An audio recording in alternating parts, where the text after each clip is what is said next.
최근 일본이 추진 중인 후쿠시마 원전 오염수 해양 방출에 대해 국민 여러분과 언론의 우려가 상당하다는 것을 잘 알고 있습니다. 정부는 국민의 안전을 위해 최선을 다하고 있습니다만 정보가 부족하거나 잘못된 정보로 인해 우려가 커지는 일은 없어야 할 것입니다. 이에 과학적 사실에 기반한 정보를 자주 제공해 드리는 것이 필요하다는 판단을 하게 되었고, 소통의 창구로서 일일 브리핑을 추진하게 되었습니다. 브리핑에서는 오염수 방류와 관련된 사항 등 전반적인 사항에 대해서는 제가 설명을 드리고요. 해양수산부 차관께서 우리 해역과 수산물의 안전관리 추진 상황을 설명드릴 계획입니다. 그리고 원자력 분야 전문가이신 허군영 기술검토위원장께서는 오염수 방류와 관련된 여러 궁금증에 대해서 과학적 사실에 기반한 설명으로 이해를 돕도록 하겠습니다. 브리핑 목적은 오염수에 대한 궁금증이나 우려의 해소에 있습니다. 이번 기회를 통해 의혹이 충분히 해소되는 기회가 되었으면 합니다. 먼저 이번 주 일요일에 시작된 도쿄전력의 해양 방출 설비 시운전에 대해서 간략히 설명을 드리겠습니다. 일본 도쿄전력은 6월 첫째 주에 해양 방출 설비를 완성을 했고, 지난 6월 12일 오전 8시 40분경부터 약 2주간 해양 방출 설비 시운전을 시작한 것으로 확인되었습니다. 시운전은 이송 펌프 등이 정상적으로 작동되는지, 이상 상황이 발생하면 방출이 차단되는지 등과 같이 오염수 방출 설비가 실제 작동될 때 문제가 없는지 점검하는 과정으로 알고 있습니다. 도쿄전력은 이번 시운전에서 방출되는 해수의 물은 해수에 희석한 실제 오염수가 아니고 담수를 우선 당분간은 해수와 희석을 해서 이걸 방류가 제대로 되는지 체크하는 그런 과정을 거칠 예정입니다. 이번 시운전은 방류시설 전체에 대한 것은 아니고 방류시설 중 해저 터널, 상하류 수조, 각종 배관 및 펌프 등에 대한 것으로서 시운전이 끝나고 나면 일본 정부의 사용전 검사 등 정상 가동 및 안전성에 대해 인가하는 절차가 있을 것으로 알고 있습니다. 정부도 진행 과정을 예의주시하면서 특이사항이 있을 경우 추가 설명드리도록 하겠습니다. 다음은 현장 시찰 이후 안전성 검토 진행 상황에 대해서 간략하게 좀 설명을 드리도록 하겠습니다. 지난 5월 일본의 오염수 관리 상황을 현장 시찰을 통해서 직접 확인을 한 바 있고, 확보한 자료를 바탕으로 현재 과학적, 기술적 관점에서 종합적으로 분석 중에 있습니다. 특히 알프스 성능, 일본이 공개하는 자료의 신뢰성 등을 꼼꼼히 살피고 있으며 검토가 마무리되는 대로 검토 결과를 설명드리도록 하겠습니다. 다음으로 최근 언론 등이 제기한 오염수 관련 문제 중 사실관계를 확인하거나 바로잡아야 할 몇 가지 이슈가 있어 말씀드리고자 합니다. 먼저 지난 6일 보도 중에서 도쿄전력이 오염수를 섞지 않고 윗물만 시료로 채취를 해서 대표성이 부족하다라는 지적이 일본 내부에서 있다는 일부 보도가 있었습니다. 그러나 해당 보도와 달리 IAEA가 최종 확증 모니터링에 활용한 오염수 시료는 균질화 작업을 거친 시료로 확인되었습니다. 지난달 31일에 보고서가 발표된 IAEA 1차 확증 모니터링에서 분석한 시료는 교반 장치가 설치되어 있는 K4B 탱크에서 14일간 순환 및 교반 등은 균질화 작업을 거쳤고, 이걸 IAEA 참관한 상황에서 채취되었습니다. 분석이 진행 중인 2차, 3차 시료는 교반 장치가 없는 일반 탱크인 G4S, SP10, G4S, C8, 죄송합니다, 발음이. 두 차례 채취해 10분간 서로 혼합을 했습니다. 여기서 혼합을 하는 이유는 이 설비들은 교반 시설이 없기 때문에 두 시설에 나온 것들을 서로 혼합을 해서 다소나마 균질성을 확보하기 위한 목적이 있습니다. 마찬가지로 채취하고 혼합하는 과정도 IAEA 참관하에 채취된 걸로 확인되었습니다. 해당 보도에 등장하는 교반 작업 없이 인물만 채취했다는 시료는 IAEA 확증 모니터링을 위해 채취한 탱크에서 채취한 것도 아니고 그 목적도 전혀 다른 시료 채취였다는 것이 일본 측으로부터 지난 7일 확인되었습니다. 따라서 해당 보도에 섞지 않고 윗물만 채취했다는 주장은 사실이 아닙니다. 두 번째, 이번 대정부 질문 그 후속 보도 상황에 알프스 처리 후에도 기준치의 최대 2만 배에 달하는 방사성 물질이 여전히 오염수에서 검출된다는 보도가 여럿 있었습니다. 도쿄전력이 공개하고 있는 저장 탱크 내에 오염수의 핵종별 방사능 농도 자료 중에 스트론튬 농도 최대값이 리터당 약 43만 3,100g이 검출되었다는 내용입니다. 이 검출치가 일본 배출 기준 리터당 30베크렐의 약 1만 배가 넘고 또 한국의 배출 기준 리터당 20베크렐에 비교하면 약 2만 배에 해당하는 수치인 것은 사실입니다. 다만 이처럼 기준치를 초과하는 방사능 농도가 측정된 대로 그대로 오염수 형태로 방출되는 것은 아닙니다. 일본 측은 이러한 오염수가 기준치를 만족할 때까지 알프스를 활용해서 계속해서 정화를 하고 희석한 후에 방출하겠다고 밝힌 바 있습니다.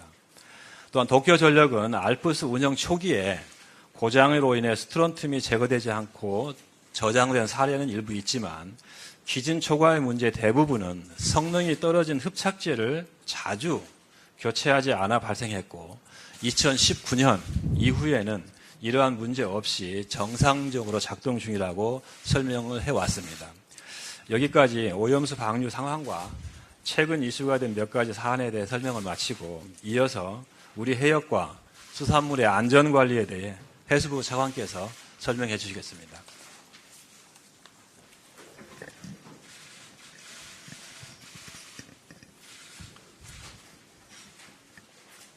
예, 여러분 반갑습니다. 해양수산부 차관 송상근입니다. 그럼 먼저 우리 해역과 수산물에 대한 안전관리 상황을 말씀드리겠습니다. 정부는 현재 우리 해역에 대한 방사능 모니터링과 함께 수산물에 대한 방사능 검사를 통해서 안전관리를 하고 있습니다. 국내 해역의 92개 대표 정점을 정하고 해수와 해저 퇴적물 그리고 해양생물을 채취 검사하여 해당 해역 바닷물로의 방사능 물질 유입 여부를 꼼꼼하게 모니터링 중에 있습니다.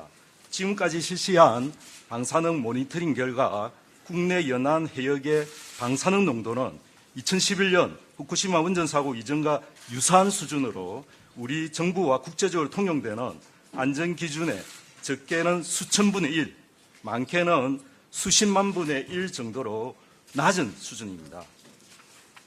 다시 말씀드리면 2011년 후쿠시마 원전 사고로 인한 방사능 유출이 우리 해역에서는 유의미한 영향을 주지 못했다라는 것으로 우리 바다는 현재 안전합니다.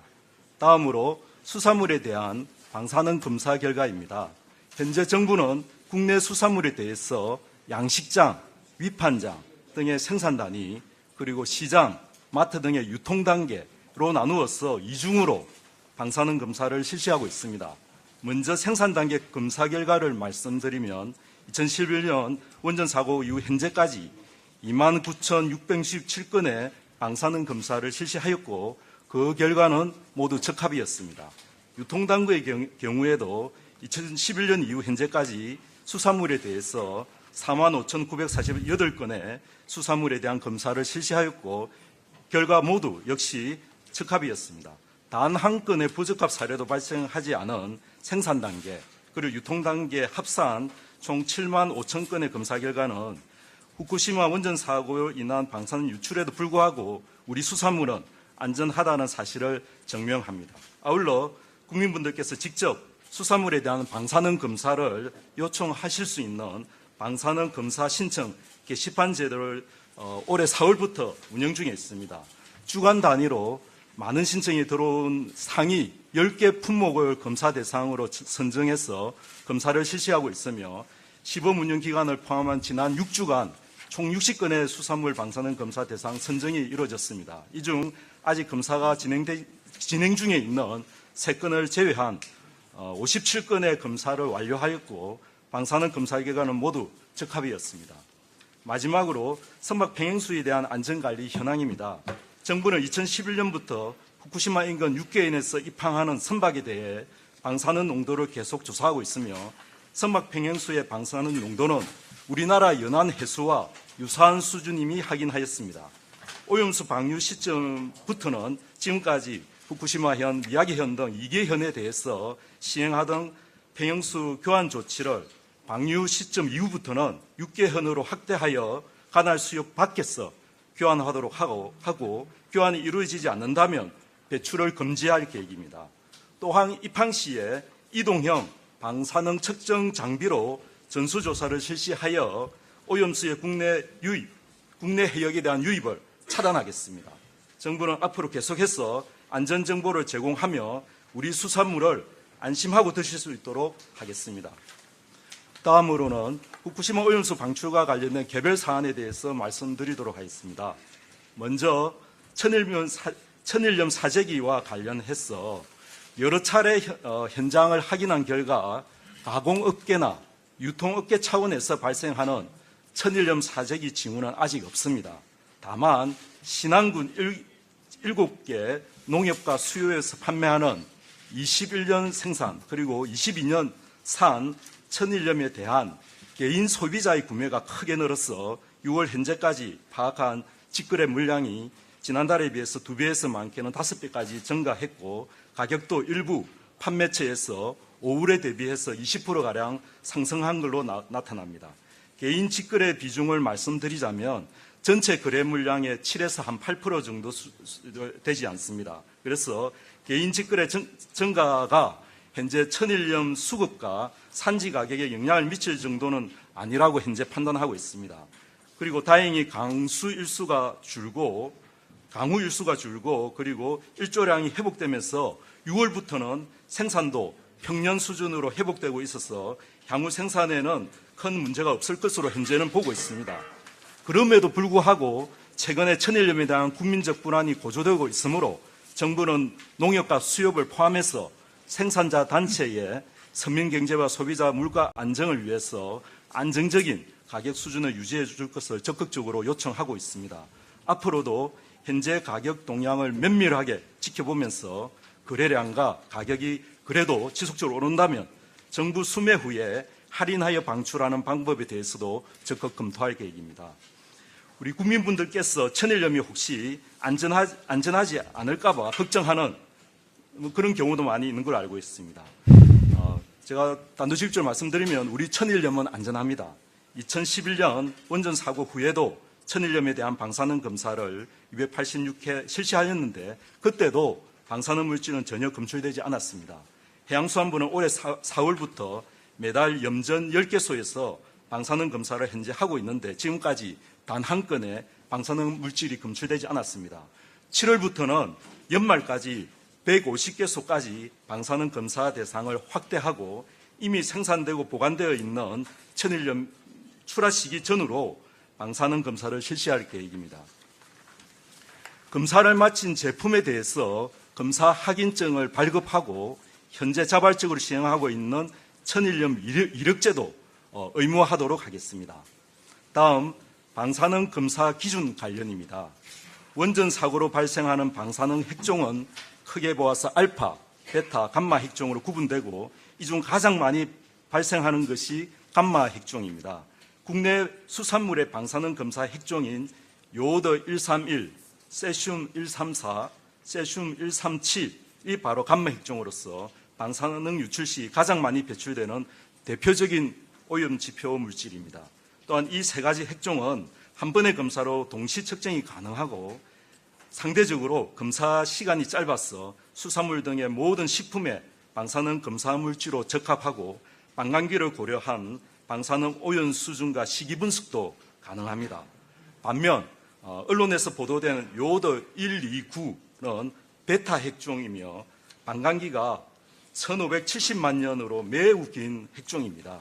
이와 같이 방광기가 긴 방사능 물질은 상대적으로 방광기가 짧은 물질에 비해서 매우 오랜 기간 동안 적은 에너지를 방출합니다. 우리가 검사하고 있는 방광기 30년에 세슘 137과 비교할 때 같은 1g의 양이라도 요오드 129가 방출하는 방사선은 세슘 137에 비해서 약 50병분의 1 수준입니다. 극히 미미한 수준입니다. 다시 말해 세슘 137이 부적합 기준치인 킬로그램당 100베크렐이 검출될 때 요오드 129는 검사를 통한 검출 한계치에 잡히지 않은 수준인 약 킬로그램당 1경분의 2베크렐 수준이 검출될 것으로 추정되어서 검사 지표로 활용하기는 어렵다는 판단입니다. 국제식품규격위원회인 코덱스에서는 방사능 사고로 인한 식품의 오염을 측정하는 기준으로 요오드 129를 포함한 20개 핵종을 권고하고는 있습니다만 방사능 오염 지표로서 앞서 설명드린 여러 이유로 인해서 요오드 131, 세슘 134, 세슘 137에 대해서 검사를 실시하여 수사물의 적합 여부를 판단하고 있으며 이는 미국, 유럽 등 대다수의 선진국도 마찬가지 상황입니다. 일본산 식품에 대해서는 매 수입 시 대표 오염 물질을 검사하고 미량이라도 검출되는 경우 코덱스에서 권고하고 있는 핵종에 대해서 추가 핵종 증명서를 요구하는 체계를 갖추고 있습니다. 그래서 미량이라도 검출되더라도 사실상 수입이 힘들어진다는 그런 효과를 가지고 있습니다. 마지막으로 말씀드릴 사항은 후쿠시마 오염수와 관련된 특별법 제정에 관한 내용입니다. 지난 6월 12일 국회에서 후쿠시마 오염수 방류와 관련한 어민 피해 지원과 해양환경 오염 복구를 주요 내용으로 하는 특별법이 발의가 되었습니다. 하지만 일본 오염수 방류로 우리 바다가 오염되고 이로 인해 우리의 어업 활동이 불가능해질 것을 전제로 아직 발생하지 않은 피해에 대한 보상과 복구를 논의하는 것은 시기상조이며 이러한 차원의 특별법 제정 논의는 현재 단계에서는 신중한 검토가 필요해 보입니다. 우리 수산물에 대한 국민 불안을 낮추고 괴담 등 시장 교란 행위에 따른 수산업계 피해가 발생하지 않도록 하는 것이 순서상 먼저입니다. 또한 정부는 현재 특별법의 주요 내용인 수산물 소비 위축에 따른 피해를 최소화하기 위한 다양한 정책 수단과 예산을 현재 가지고 있습니다. 시간을 지체하지 않고 적재조서에 빠른 정책 대응을 할 수 있도록 만반의 준비를 해 나가도록 하겠습니다. 후쿠시마 오염수 방류를 우려하는 우리 국민 눈높이의 관점에서도 볼 때 사후적인 보상과 피해 복구를 논의하기보다는 먼저 국민 불안을 해소하고 수산업계 피해를 최소화하는 데에 더욱 집중하도록 하겠습니다. 이상입니다. 예, 이어서 허균영 기술검토위원장께서 오염수에 대한 기술적, 과학적 궁금증에 대해 설명하시겠습니다. 안녕하십니까. 본부처 TF의 기술검토위원장을 맡고 있는 허균영 교수라고 합니다. 오늘 오염수 방류와 관련해서 많은 분들께서 궁금해하시는 둘 중에서 좀 기술적인, 과학적인 요소에 대해서 제가 원자력 분야 전문가로서 좀 소통하기 위해서 이 자리에 이렇게 나오게 되었습니다. 매번 브리핑 때마다 좀 주요한 기술적인 이슈를 좀 다룰 예정이고요. 그래서 오늘은 이 오염수 핵종을 정화하는 알프스, 그 다음에 알프스로 정화되지 않는 삼중수소에 대한 이해를 물론 이전에 언론에서도 많이 다루셨지만 다시 한번 중요한 현안이기 때문에 점검해 볼 수 있도록 하고요. 그 다음에 해양 방류가 최선의 대안인지 좀 과학적인 사실에 기반을 해서 설명을 드리고자 합니다. 우선 핵종을 제거하는 설비인 알프스라는 것이 일본에서 제작된 설비이고 많은 핵종을 걸러야 하는데 그만한 성능이 있는지 궁금하신 부분이 많이 있으실 것입니다. 먼저 이 오염수가 발생하는 경위와 방사성 물질을 정화하는 과정을 다시 한번 좀 설명해 드리도록 하겠습니다. 이 사고가 발생한 원자로 내부에 지하수나 빗물이 이제 섞여 들어갈 수밖에 없는 상황입니다. 이 물이 이제 오염수인데요. 이 원자로 내 오염수가 주변의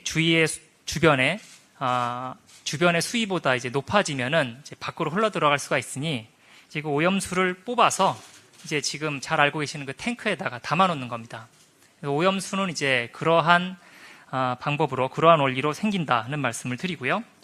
이제 이 과정에서 이제 녹아내린 원자로를 지나치고 왔으니 그 원자로 안에 있는 이제 잘 아시는 세슘, 스트론튬, 요오드 이런 이제 핵종들이 이제 같이 오게 되어 있습니다. 일단 방사선 핵종을 담은 그 오염수가 탱크로 들어오게 되면은 이제 말씀드렸던 알프스는 저희가 정수기 사용하시는 정수기의 원리랑 사실 동일하게 작동을 합니다. 정수기에 있는 필터를 지나가면 이제 수돗물에 있는 좀 찌꺼기 같은 것들이 걸러지는 것처럼 오염수에 있는 방사선 영향이 큰 핵종들, 세슘, 스트론튬 이런 것들을 걸러내게 됩니다. 그리고 이 정화한 오염수가 정화 기준이 만족되지 않았다라고 하면 다시 오염수는 그 알프스 시설을 반복해서 통과하게 되어 있습니다. 따라서 일정 기준치 이하가 될 때까지 잘 알프스가 작동되는지를 점검을 한다면 이 오염수의 상황을 여러분들 예상하실 수 있으시리라 생각이 됩니다. 그럼에도 불구하고 설계는 잘 이루어졌다라고 하더라도 운영 과정에서 고장이 나거나 하면 또 이 방사선 물질이 밖으로 나오는 거 아니냐라고 걱정을 또 많이 하실 수 있으시겠습니다. 저는 이제 대학에서 학생들도 가르치고 엔지니어기도 하니까요. 이 기계 장치의 고장을 완벽하게 막을 수 없다라는 얘기는 드릴 수밖에 없겠습니다. 하지만 이 원자력 엔지니어들은 심층 방어라는 철학으로 시설을 설계하고 운영을 합니다. 좀 간단히 말씀을 드리면 방류 전 과정의 주요 위치에 이 방사선을 측정할 수 있도록 감시기를 다중으로 설치를 하고요. 그 중에 어떤 게 하나 잘못된 신호가 나오더라도 방류 장치를 정지시키도록 그렇게 장치를 만들어 두었습니다. 따라서 어떤 이유에서든지 간에 전체 알프스를 포함해서 이 방류 시설에 문제가 되는 경우에라도 저희가 시의적절하게 방사선 물질이 외부로 나오는 것은 막을 수 있는 장치가 되어 있다. 따라서 지금 현재 진행되고 있다는 시운전까지 상황을 잘 저희가 분석을 하고 한다면은 충분히 시설의 안전성은 말씀드릴 수 있겠다. 이렇게 결론 짓겠습니다. 두 번째는 삼중수소 현안입니다. 이 알프스라는 장치로 핵종을 제거를 해도 삼중수소는 남게 되어 있습니다. 삼중수소는 이제 물이 수소하고 산소의 결합물이지 않습니까? 이 삼중수소도 마찬가지로 수소이기 때문에 사실은 물입니다. 그냥 물. 그래서 저희가 수돗물을 필터로 정수를 할 때도 물은 당연히 빠져나오는 것처럼 삼중수소는 이제 필터로 걸러지지는 않는다는 말씀 드리고요. 삼중수소가 왜 걸러지지 않는지도 궁금하실 것 같아서. 요거를 좀 설명드리려면은 몇 가지 수치만 좀 말씀드리고 설명을 더 드리겠습니다. 우선 저희가 살고 있는 이 대한민국 평균적으로 1년에 5밀리시버트라는 방사선은 받고 있습니다. 요거는 좀 기억을 해주셔야 될 것 같습니다. 지역별로 좀 차이가 있고요. 좀 여행을 많이 다니시거나 하면 좀 차이는 있지만 대략 5 정도 수치입니다. 어디가 좀 편찮으셔서 병원에 가셔서 의료용 엑스레이를 찍으시면 0.1 정도 받게 됩니다. 0.1. 그런데 현재 일본 정부 또는 동경전력에서 계획하고 있는 삼중수소가 해양 방출이 되고 나서 다 이제 희석이 된 채로 해양 방출이 되고 나서 이후의 삼중수소로 인해서 생기는 피폭 양은 0.00003입니다. 0.00003. 그러니까 이 계산 과정 자체는 국제 방사선 방호 기구라든가 이런 데 있는 공식적인 절차를 사용했기 때문에 계산 과정 자체는 문제가 없다고 말씀드릴 수 있고요. 이 계산에 들어가는 결과 입력 자료라든가 이런 부분에 대한 불확실성을 좀 우려하실 수도 있겠지만 그러한 불확실성을 아무리 감안을 하더라도 해양 터널을 통해서 나온 삼중수소가 우리 건강에 미칠 수 있는 범위에 들어올 것이라 생각하는 것은 어렵습니다. 따라서 이런 좀 수치적인 사실을 말씀을 드리고요. 유기결합 삼중수소라는 이야기도 들어보셨을 거라 생각을 합니다. 요즘 이제 물 형태가 아니라 말하자면 사람 세포 같은데 붙어 있는 형태로 생각을 하시면 되겠습니다. 그런데 유기결합 삼중수소가 이제 언론에서도 다뤄주셨지만 일반 삼중수소보다 한 5배까지도 더 위험한 건 사실입니다. 사실인데 5배가 더 위험하다고 하더라도 아까 그 수치를 제가 말씀을 드렸는데요. 거기에 5배를 더 해도